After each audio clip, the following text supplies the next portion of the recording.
Welcome to the Slop Temple. We pray this video helps. You're ready to begin.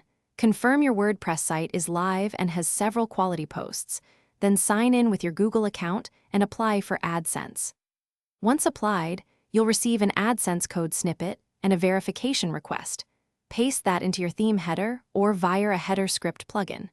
Make sure your site URL matches the AdSense application and allow Google a few hours to detect the code before moving to the next step. Now you'll integrate ads.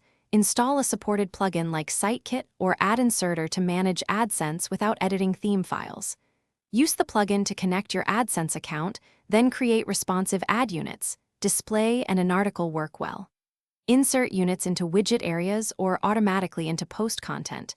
When you do, preview on desktop and mobile to ensure no layout break. Once set, enable automatic optimization. Finish by reviewing AdSense's policy compliance and checking performance metrics in the dashboard.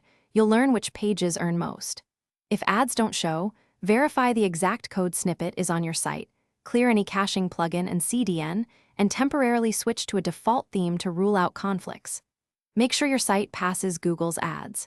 TXT check and give Google up to 48 hours after fixes. If problems persist, recheck account status and use the AdSense troubleshooting tools.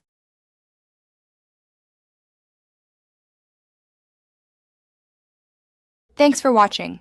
Consider subscribing if we helped you.